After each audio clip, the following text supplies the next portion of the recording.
여러분 안녕하세요. 우리 가족 건강한 두뇌 프로젝트 만드는 시간이죠. 스튜디오에 임경아 의학영양학 박사님 나오셨습니다. 안녕하세요. 안녕하세요. 네, 저희들이 계속해서 네. 가족들의 건강한 두뇌를 위한 그 영양소, 음식들에 대해서 알아보고 네. 있습니다. 네. 자, 오늘은 어떤 것에 대해서 볼까요? 네, 오늘은요, 우리 식탁에서 네. 그 유해한 물질들이 있는데 우리가 미처 깨닫지 못하고 습관적으로 많이 먹어서 이 독성 물질에 노출되고 있는 경우가 많이 있거든요. 네. 바로 그 식품 중금속에 대한 부분인데요. 네. 이 부분에 대해서 어떤 종류가 있고 이걸 어떻게 예방할 수 있는지를 좀 알아볼까 합니다. 네. 뭐 우리가 중금속에 뭐 노출이 되었다. 뭐 네. 이렇게 되면은 네. 어떤 증상들이 있어요? 네, 일단 이게 노출이 되게 되면요, 뭐 급성, 만성 이렇게 증상이 나타나기도 하고, 실질적으로 만성 기침이라든가 피로감, 네. 그리고 인지 능력이라든가 현기증이라든가 면역이 떨어져서 계속해서 감기에 걸리거나 감염에 걸리거나 두통을 유발하기도 하고요. 네. 그리고 이 코 속에 점막이나 점액 분비 그리고 숨가쁘 그런 증상이 나타나기도 하는데요. 네. 실질적으로도 우리가 뭐 한 100년 전만 하더라도 이런 중금속에 의한 뭐 암이나 이런 부분들은 없었었거든요. 네. 그러니까 현재 암은 전 세계의 주요 사망 원인이 됐습니다.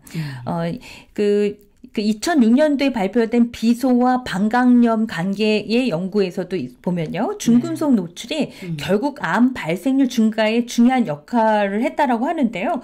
20세기 초에는 미국 인구의 3%만 암으로 고통을 받았는데요. 1950년이 되면서 미국 인구의 20%가 암에 걸렸고요. 네. 그러니까 2000년대에는 38%가 암에 걸렸고요. 네. 최근에는 2명에 1명꼴이 이 암 진단을 받게 되는데요. 이 부분이 이게 환경의 변화 그리고 이런 중금속 오염으로부터의 그런 노출이 된 건 아닌가 이렇게 의심하고 있습니다. 아, 자 그러면은 네. 이런 중금속의 노출을 피할 수 있어야 되는데 네. 사실 뭐 저희들이 네. 그게 노출되는 줄도 몰라요. 많이 모릅니다. 그리고 네. 그래서 우리가 이렇게 숨겨져 있었던 식탁 속에서 우리가 모르고 먹었었던 부분들이 많이 있어요. 그래서 그렇죠. 이 부분을 조금 어떤 첨가물이 있고 네. 그리고 그게 어떤 역할을 하는지 좀 알 필요가 있습니다. 그래서 제가 첨가물에 대해서 간단히 설명을 드리면 감미료라는 게 있어요. 우리가 뭐 청량음료라든가 유산균 음료에도 들어가 있고요. 네. 가공품 우리가 뭐 햄이라든가 이런 과자에도 많이 들어가 있고요. 네. 여기에는 아세설팜 칼륨이라는 게 있고 스쿠랄로즈라는 거는 거의 설탕의 뭐 300배, 600배 이렇게 되는 거예요. 네. 그래서 이제 사카린, 나트륨이라든가 이런 부분들은 식품 산업에서 설탕보다 몇백 배를 내기 때문에 이용하는 그런 부분들이기도 하고 네. 실질적으로 설탕이 그만큼 안 들어가는 것만큼 뭐 지로 칼로리, 뭐 저칼로리라고 하지만 여기에 보면은 다 이런 감미료가 들어가 있고요. 네. 그리고 고결 방지제라고 해가지고 어떻게 보면은 이 식품의 입자가 부착돼서 고형화되는 거를 이렇게 방지해주는 그런 첨가물이 있고요. 네. 그리고 거품을 이렇게 제거해주는 것들이 있어요. 예를 들면 간장이라든가 맥주라든가 잼을 만들 때 이런 부분들이 들어가는 뭐 규소 수지, 옥시스테아닌, 그다음 미리스트리산, 라우린산 이런 것들이 들어가고요. 그리고 껌에도 들어가 있어요. 그래요? 네, 껌에도 추인껌에는 에스테르검이라든가 천연껌이라든가 초산 비닐 수지라는 게 이렇게 들어가 있습니다. 그래서 네. 이렇게 씹히는 그 물질의 그 특성을 만드는 그 첨가물이라고 하겠고요. 네. 그리고 빵에도 들어가 있습니다. 밀가루. 네, 이렇게 뭐 품질을 좋게 하기 위해서 또는 색을 증진시키기 위해서 이렇게 쓰기도 하고 네. 그 다음에 가장 문제가 되는 부분 중에 하나가 바로 발색제. 그러니까 햄, 소세지, 어류에 들어가 있는 아질산 나트륨, 뭐 암을 많이 이렇게 생성하게 되는 그런 물질이기도 하고요. 네. 아질산 나트륨, 질산 칼륨, 질산 나트륨 이런 것들이 있고요. 네. 그리고 뭐 빵이나 소세지 가장 많이 들어가 있는 게 보존제 같아요. 보존제는 솔빈산, 솔빈산 칼륨, 안식향산 나트륨. 제가 이렇게 알려드리는 이유는 네. 여러분들이 음식이나 뭐 식품을 구매하실 때 뒤에 이러한 그 식품 첨가물이 우리가 식품 첨가물인지도 모르고 네. 이렇게 사용하는 경우도 많이 있거든요. 있거든요. 그렇죠. 근데 뭐 탄산 칼륨 하면 칼륨이 많이 들어가 있나? 뭐 젖산 나트륨 하면은 이것들이 무슨 영양소처럼 이렇게 쓰여져 있지만 그렇지가 않습니다.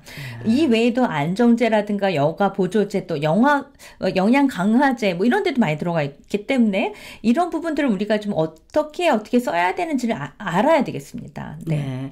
자, 그러면은 중금속이나 이런 독성 물질들이 네. 사실 뭐 나도 모르게 내 안에 들어왔다. 네. 그러면 사실 그거를 정화해야 되잖아요. 정화해야 됩니다. 그래서 네. 오늘 제가 준비한 내용은 네. 평상시에 첨가물을 줄일 수가 없다면 네. 이걸 첨가물 섭취를 좀 줄이는 방법 그리고 또 이 노출된 부분을 가능하면 줄일 수 있는 방법을 알려드릴 건데요. 네. 라면은 누구나 다 좋아하시잖아요. 그렇죠. 그래서 라면. 이 라면에는 이 면의 탱글탱글함을 살리기 위해서 인산 나트륨하고 그다음에 유통기한을 연장하기 위해서 산화방부제가 들어가 있습니다. 네. 그래서 이 부분을 조금 줄이는 방법이라고 한다면은 조금 귀찮더라도 끓인 면을 이렇게 물을 버리고 다시 새로운 뜨거운 물을 드신다 하더라도 상당 부분 이게 식혀져 나갑니다. 네. 그래서 이렇게 끓여서 버리는 부분이 있고요. 네. 어묵은요, 정말 국민 간식이라고도 할 수 있죠. 네. 굉장히 맛있고 많이들 사용하시는데요. 네. 이 어묵에는 솔빈산 칼륨이라고 하는 세균의 변식을 억제하고 유통기간을 늘려주는 그 첨가물들이 많이 들어가 있어요. 그렇죠. 그래서 이거를 가다 섭취하게 되면 눈이라든가 피부 점막을 자극할 수가 있고 때때로는 출혈성 위험을 일으킬 수가 있습니다. 그런데요, 이거를 조리하기 전에 뜨거운 물에 살짝 데치거나 헹구기만 하더라도 80, 90% 이상을 이거를 제거할 수가 있습니다. 네. 그래서 어묵은 반드시 꼭 이렇게 뜨거운 물에 이렇게 데치시거나 하셔서 사용하면 너무 좋겠습니다. 네. 그리고 저희가 뭐 김밥도 많이 먹죠. 네, 김밥. 네, 김밥을 드실 때 단무지는 꼭 필요한 부분일 텐데요. 네. 어떻게 보면 이 단무지의 예쁜 그 노란색은 사실은 이게 무가 가지고 있는 색깔이 아니잖아요. 네. 예, 색소가 들어가 있습니다. 그리고 단맛을 위해서 감미료 그리고 사카린 나트륨이라는 게 들어가 있어요. 그래서 이 부분은 나중에 많이 드시게 되면은 소화기 장애라든가 콩팥에 영향을 줄 수가 있습니다.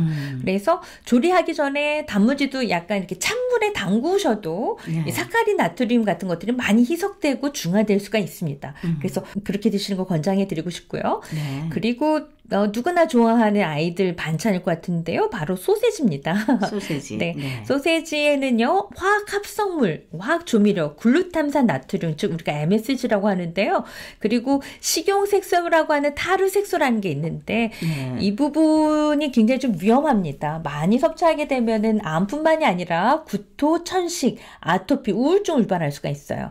그래서 아토피인 환자가 오는 경우에는 반드시 소세지나 가공식품 이런 행가공식품은 드시지 말라고 말씀드리는데요. 그래도 이걸 먹어야 되겠다 하실 때에는요, 반드시 이 칼집을 내셔가지고 소세지인 경우에는요. 칼집. 네, 그래서 끓는 물에 한 15초에서 30초만 데쳐줘도 네, 그런 탱글한 맛은 남아 있고요. 그 다음에 네. 이런 식품 첨가물은 제거할 수가 있습니다.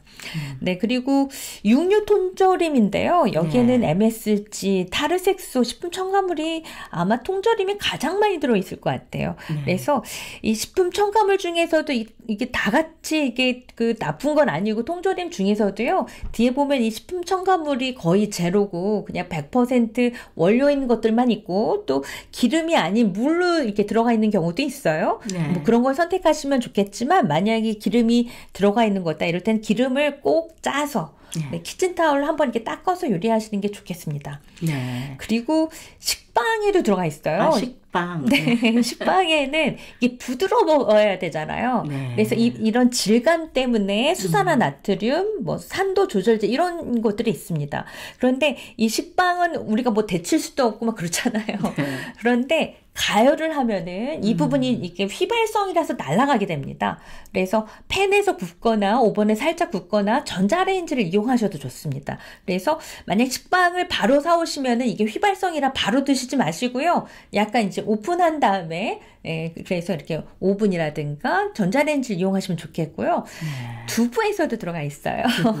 두부는 아무래도 이 콩이 그대로 모양 형태를 이루어져야 되잖아요. 네. 그리고 이제 제조 과정에서 거품이 만들어지거든요. 그래서 풋보제라고 하는 거는 이 거품을 이렇게 줄이는 그런 식품 첨가물입니다. 그래서 이거를 드시기 전에 찬물에 이렇게 헹궈서 드시면은 식품 첨가물 줄일 수가 있습니다. 그리고 아무래도 이런 음식을 많이 드시고 나서 뭐 이렇게 안 드시면 좋겠지만 많이 드신다고 하시면은 또 이렇게 몸에서도 이렇게 해독할 수 있는 부분들이 있어요.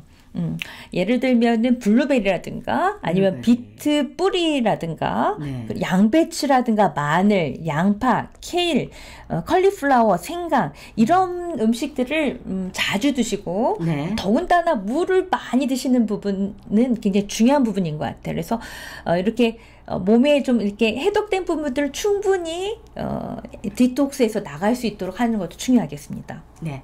자, 그러면은 저희가 오늘도 좀 중요한 거를 이제 알아봤는데 혹시 더 제안할 수 있는 식단이 있으실까요? 네. 저는 그 아침에 물 한 잔 드시는 거, 그리고 이 대장의 그 미생물의 균총이 어떻게 되면 이런 이렇게 중독된 중금속으로부터 이게 빨리 배출할 수 있는 그 기능을 하는 건 대장이랑 신장이거든요. 그럼 대장에서는 유용한 그 유익균을 올릴 수 있는 유산균이라든가 프로바이오틱스, 그리고 비타민, 무기질, 그리고 녹황색 채소가 녹색 그린 파워를 줄 수 있는 또 클린하게 해줄 수 있는 부분입니다. 그리고 레몬은 그냥 디톡스 음식이라고 생각하시면 될 것 같아요.